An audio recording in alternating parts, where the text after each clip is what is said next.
想吃蛋糕但又被制作步骤和成功率劝退的朋友，这期分享给你一个制作简单、失败率也很低、味道香甜、口感松软的板蛋马来糕。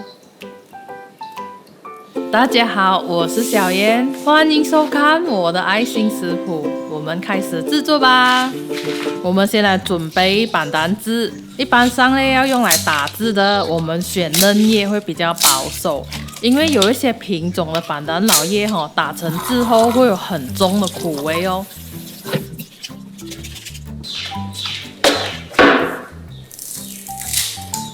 把叶子剪成小段，我们需要20克的板蛋叶，然后加入70克的清水打成板蛋汁。如果打不动的话，可以再加少量的清水，记得不要加太多哦，不然板蛋汁会变稀。打好之后就倒出来，滤掉渣渣。如果家里没有这种棉布滤袋的话呢，用最细的滤网来过滤也是 OK 的。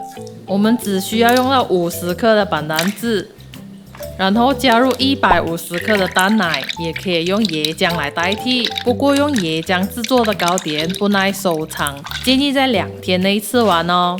接着加入50克的特级初榨椰子油，它的味道比椰浆清香，做好的糕点也比较耐收藏哦。打入4粒 A 级的鸡蛋，连克一起称，重量大约是65克。然后加入100克的白糖，甜度可以依个人喜好自由调整哦。还有1/4茶匙的盐提味。最后加入5克的即溶酵母，将这些食材搅拌均匀。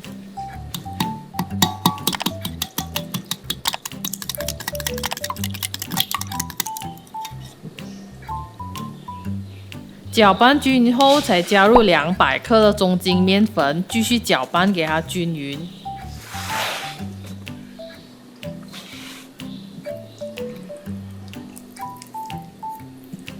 不过面糊最后还是会有一些疙瘩的，所以我们要将面糊过筛一遍。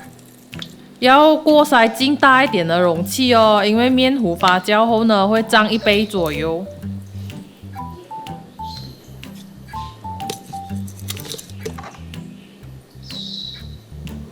好了之后就盖起来，粘上胶纸做个记号，让面糊在室温发酵大约2个小时，又或者胀1杯左右。在我们等待面糊发酵的时候呢，我们先把模具准备起来。我用的是宽20 cm、深5 cm 的4方模具，在模具背面涂上一点清水，烤纸贴上后就不会跑来跑去咯。然后斜剪4个角，把烤纸放进模具，整理整齐就 OK 了。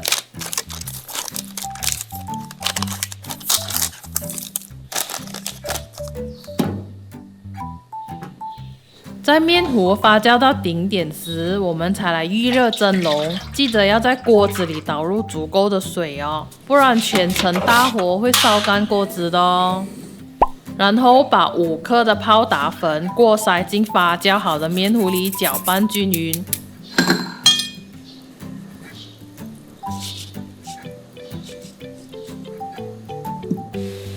等蒸笼上气后，才把面糊倒进模具。记得装好后不要敲，不要打，有气泡是正常的。立刻放进蒸笼里，大火蒸30分钟。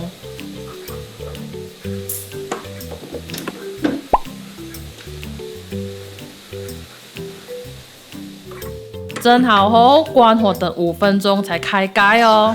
这可以避免蛋糕突然受到大温差导致严重收缩。蛋糕出炉后就可以马上脱模切块，马来糕就是要趁热吃才好吃嘛。吃不完的话可以收冰箱，要吃熟再蒸热就可以了。不过呢，建议不要收超过4天哦。好不好吃？等你留言告诉我。我们下个视频再见，拜拜。